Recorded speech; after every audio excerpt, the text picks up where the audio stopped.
Signature Green's के सभी सम्मानित साथियों को मेरा नमस्कार। जैसा कि विदित है, आजकल पार्किंग आवंटन का मुद्दा चर्चा में है और इसमें कई प्रकार की कन्फ्यूज़न्स भी आ रहे हैं। तो इसके लिए 3 प्रकार के लेटर्स मिले थे। एक श्री गोयल साहब का था जो कि ग्रुप पे शेयर किया गया, दूसरा नंदा साहब जी द्वारा ड्राफ्ट किया और तीसरा एक PDF है। अब जो मुख्य सवाल उठते हैं उनमें प्रथम सवाल यह है कि क्या स्ट्रीट पार्किंग को बेचा जा सकता है, और इसको लेके जो सबसे चर्चित केस है वो है नहालचंद और Laluchand private limited versus Panchali cooperative housing society. इसमें जो वाद था वह इस चीज़ को लेकर था कि पंचाली हाउसिंग सोसाइटी में बिल्डर ने जो पार्किंग बनाई थी, वह पार्किंग आवंटियों को अलॉट करने के बाद में 25 पार्किंग लगभग बच रही थी, जिसको कि डेवलपर ने बाहर के आउटसाइडर्स को बेचने का प्रयास किया, जिसके अगेंस्ट में जो RWA था पंचाली कोऑपरेटिव हाउसिंग सोसाइटी का, वह कोर्ट में गया और सुप्रीम कोर्ट में उनके फेवर में, मतलब RWA के फेवर में आया कि स्ट्रीट पार्किंग को बेचा नहीं जा सकता है, ना ही वो आवंटियों को बेचा जा सकता है, ना ही वह आउटसाइडर्स को बेचा जा सकता है। अब इसमें जो जजमेंट आया उसके लिए जो मुख्य आधार बना वह यह बना कि पार्किंग की एक्चुअली डेफिनेशन क्या है। तो पार्किंग स्पेस आइदर इनक्लोज्ड और अनइनक्लोज्ड, कवर्ड और open can not be a building, मतलब पार्किंग स्पेस है उसको बिल्डिंग की तरह से नहीं लिया जा सकता। और इसमें जो दूसरा जजमेंट निकल के आया, जो दूसरा पॉइंट निकल के आया है वह है कि the still parking space can not be put on sale by the developer as he ceases to have any right on the same as soon as the occupation certificate is issued by the corporation and it becomes the property of the society on its registration. The still parking space cannot be termed as open or covered garage and clause 2 of the model agreement. इससे ये clear हो जाता है कि हमारी जो stilled parking है वो डेवलपर के द्वारा बेची नहीं जा सकती है। इसी जजमेंट का जो लास्ट पॉइंट है, 1 मिनट में आपको दिखा देता हूँ, ये है। ये जो इसका क्रियात्मक भाग है वह है the promoter has no right to sell any portion of such building which is not flat within the meaning of the section 2A1 and the entire land of the building has to be conveyed to the organization. Here organization means RWA. The only right remains with the promoter is to sell the unsold flat. It is thus clear that promoter has no right to sell stilt parking space as they are neither flat nor an attachment to the flat. तो यहाँ पर यह बात clear हो जाती है कि जो प्रमोटर है वह फ्लैट को, वह पार्किंग को बेच नहीं सकता है, और दूसरी चीज़ आ जाती है कि वो कॉमन एरियाज़ जो हैं उनके लिए भी पैसा चार्ज नहीं कर सकता है। अब कॉमन एरियाज़ की जो डेफिनेशन है वह बहुत ही अच्छी तरीके से जो हमारा गजट है उसमें समझाई गई हुई है, और इसको मैं आपको दिखा देता हूँ कि जस्ट अ मिनट। जो इसकी डेफिनेशन है वो है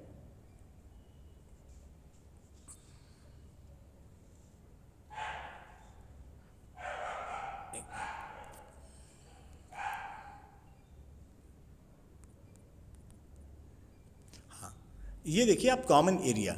अब कॉमन एरिया में आप देखेंगे तो इसमें जो पॉइंट 3 है उसमें बहुत ही क्लियरली लिखा हुआ है कि जो कॉमन बेसमेंट है हमारा, common basement, terrace, park, play area, open car area और कॉमन स्टोरेज स्पेस।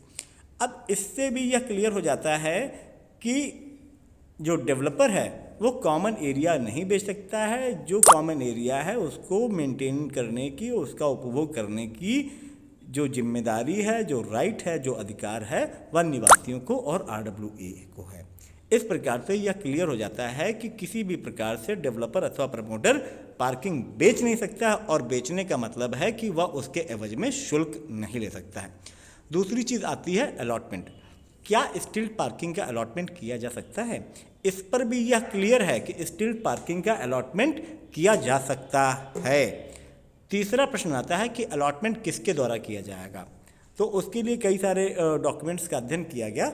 उसमें एक डॉक्यूमेंट जो है कोर्ट केस का, वो मैं आपसे शेयर करता हूँ। वो केस माइन पर है, और चूंकि केस माइन में जो है वो पैसा देना पड़ता है, इसलिए लिंक शेयर किया गया है। इसमें यह क्लियर है, और इस प्रकार के कई केसेस हैं जहाँ पर एक विवाद आयोजित हुआ, जो कि जो RW है और उसमें जो आवंटी है या फिर जो निवासी है उसके बीच में हुआ। इस प्रकार के 4-5 जजमेंट मिले हुए हैं जिनको शेयर किया गया है। उसमें यह क्लियर है कि RWA ही जो है वो प्राइमरी अधिकारी है पार्किंग अलॉट करने का। अब तीसरा प्रश्न ये आता है कि क्या अलॉटमेंट के लिए प्रमोटर को जिम्मेदारी दी जा सकती है?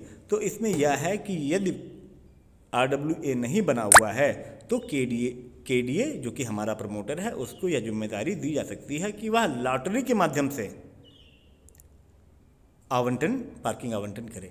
लेकिन इसके एवज में KDA हम लोगों से पैसा चार्ज नहीं कर सकता है, विच is totally in the contravention of the law. अगर RWA के माध्यम से यह होती तो एक प्रिस्क्राइब्ड फीस ले ली जाती, और जो कि फीस RWA के पास ऐसा डिपॉजिट जमा करती। इन केस कभी हम अपने राइट उस पार्किंग से फॉरफिट करना चाहते तो वो पैसा हमको वापस मिलना है। KDA यदि वो पैसा ले लेता है और वो हमको एवज में पार्किंग दे देता है तो यह पैसा KDA का हो जाएगा, which is totally against the law, and I think that we have to oppose this equation, this situation ये है कि आज के समय में KDA कहता है कि 5 तरीके की पार्किंग है, लेकिन हम लोगों के यहाँ मेनली 3 तरीके की पार्किंग है, और तीनों तरीके की पार्किंग जो इनकी कवर्ड की डिफिनेशन है सुप्रीम कोर्ट के द्वारा कि वह 3 तरफ से दीवारों से घिरी होनी चाहिए और उसके ऊपर इंडिविजुअली छत होनी चाहिए जिसमें कि कार सुरक्षित रह सके। ऐसी कोई भी पार्किंग नहीं है। हमारी जो पार्किंग ओपन पार्किंग है वो ओपन पार्किंग स्पेस में आती है, स्ट्रीट भी ओपन पार्किंग स्पेस में आती है, और जो हमारी बेसमेंट की है वह बेसमेंट कॉमन एरिया में आती है। इसका मतलब यह है कि यह किसी भी प्रकार की पार्किंग के लिए हमसे शुल्क लेने के लिए अधिकारी नहीं है। इन केस ये हमसे शुल्क लेते हैं अपनी लॉटरी को सुविधा अनुसार करने के लिए, सो दे आर लाइबल कि ये जो पैसा है जो पार्किंग आवंटन के नाम पर ये वसूलेंगे या वसूलने की इच्छा रखते हैं, वह पैसा इनको RWA को वापस करना चाहिए। आई डोंट नो कि ये कितना पॉसिबल है, मेरे ख्याल से बिना लिटिगेशन में जाए हुए पॉसिबल नहीं है। Now the thing is on average हमारे यहाँ 3 पार्किंग है। जो प्रथम पार्किंग है ओपन पार्किंग, उसमें हमें 1 लाख रुपए देना है। जो कवर्ड पार्किंग जिसको बेसमेंट पार्किंग बोल रहे हैं उसका हमें 2 लाख रुपए देना है। और इन्होंने जो तीसरी कैटेगरी बना रखी है जो कि अवैध है स्ट्रीट पार्किंग, उसका हमें 3 लाख रुपए देना है। ऑन एवरेज 2 लाख रुपए का हिसाब बनता है। यह 2 लाख रुपए का हिसाब अगर लगाया जाए तो लगभग 1128 पे 22 करोड़ रुपए बनते हैं। नाउ अगर हम यह धनराशि KDA को बिना किसी हित के, बिना किसी प्रयोजन के दे देते हैं तो अपनी सोसाइटी का समग्र रूप से काफ़ी नुकसान है। और यदि यही पैसा हम लोग RWA के पास मसलन जमा कर दें तो उससे मिलने वाले ब्याज से ही हमारी सोसाइटी का मेंटेनेंस वर्षों तक चल सकता है, जिससे कि हम सभी का फ़ायदा होगा।